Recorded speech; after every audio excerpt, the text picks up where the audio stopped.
Assalamualaikum warahmatullahi wabarakatuh. Sampurasun sadayana.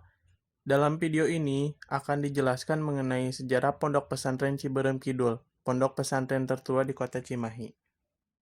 Pondok Pesantren Ciberem Kidul terletak di Jalan Mukodar, RT 1, RW 8, Kelurahan Ciberem, Kecamatan Cimahi Selatan, Kota Cimahi, Provinsi Jawa Barat. Pondok pesantren ini sangat mudah diakses karena letaknya yang strategis dan mudah dijangkau oleh transportasi. Pondok Pesantren Ciberem Kidul adalah pesantren tertua di Kota Cimahi yang berorganisasi Nahdlatul Ulama. Pesantren ini didirikan kira-kira pada tahun 1620 Masehi oleh seorang ulama bernama Mbah Mukodar. Mbah Mukodar adalah seorang ulama yang berasal dari Surabaya, Jawa Timur. Bermaksud menyebarluaskan agama Islam yang pada waktu itu sebagai agama yang dianggap agama baru oleh mayoritas masyarakat yang beragama Hindu.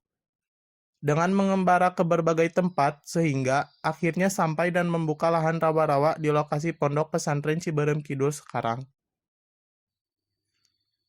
Pada awal berdirinya, Pondok Pesantren Ciberem Kidul merupakan padepokan tempat mengaji para santri yang sederhana dan bersahaja, serta menjadi salah satu padepokan yang didatangi santri yang sangat banyak. Karena pada saat itu, padepokan agama Islam masih sangat jarang, terutama di wilayah Jawa Barat. Keberlangsungan padepokan yang merupakan cikal bakal Pondok Pesantren Ciberem Kidul mendapatkan hambatan dari berbagai pihak, baik dari pemerintah penjajah Belanda yang membatasi ruang dan gerak para tokoh ulama yang dianggap sebagai kaum radikal atau pemberontak, maupun dari masyarakat Priangan yang mayoritas masih memeluk agama Hindu yang pada saat itu dipimpin oleh Bupati Priangan yang bernama Raden Surya Diwangsa atau Pangeran Rangga Gempol Kusuma Dinata. Hambatan tersebut tidak menjadikan Mbah Mukodar putus asa dan menyerah, sehingga para santri yang ada tetap bersemangat untuk terus menetap. Hari demi hari pun dilalui dengan semakin bertambah santri yang berdatangan dari berbagai penjuru daerah di Jawa Barat dari berbagai latar belakang.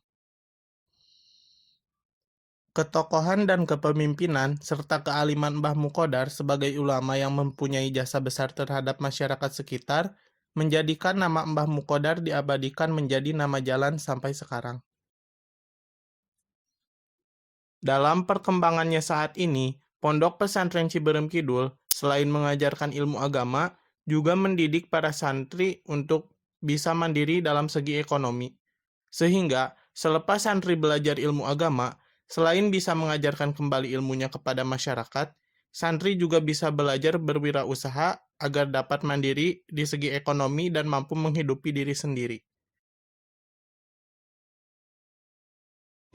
Namanya Mbah Mukodar.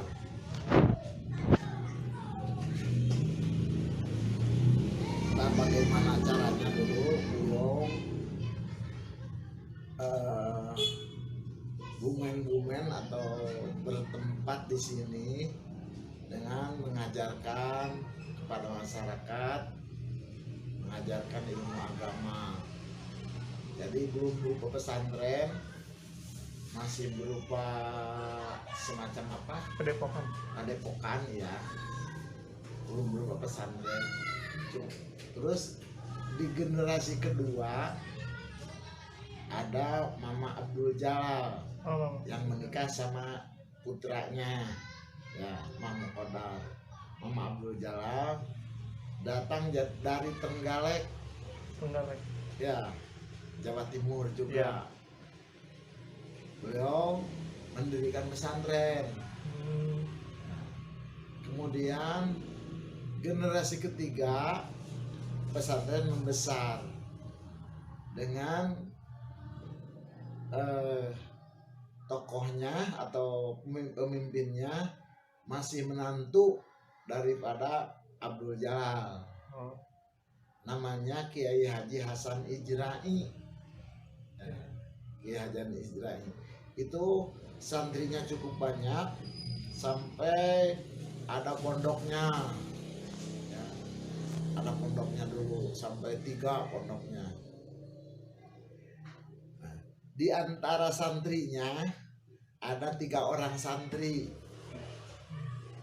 Ya, yang satu namanya Mama Kurdi Oh, yang di dari Cibabat. Cibabat. Ya, yang mendirikan pesantren Cibabat. Bersahabat dengan Mama Mustawi dari Jelegong. Kakeknya Buya Muhyiddin yang sekarang di Sumedang. Oh, ya. Ya. Jadi bapaknya Kiai Toha di Jelegong. Kemudian Mama Jarkasih. Mama Jarkasih itu pendiri pesantren Cibaduyut. Baduyut, Ya. Bandung. Itu di generasi ketiga. Ya. Yang ketuanya adalah Kiai Hasan Ijrai. Kemudian generasi keempat ada mantu lagi namanya Kiai Haji Pakih. Ya. Kiai Haji Pakih. Generasi keempat meneruskan pesantren. Kemudian generasi kelima meneruskan pesantren juga Kiai Haji Maksum. Menantu juga, menantu Kiai Haji Pakih. Ya. Kiai Haji Maksum.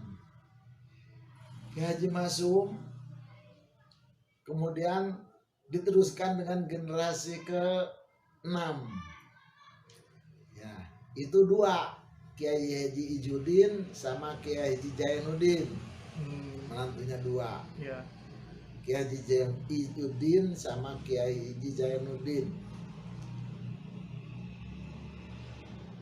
Kemudian Kiai Haji Ijudin meninggal tahun 99.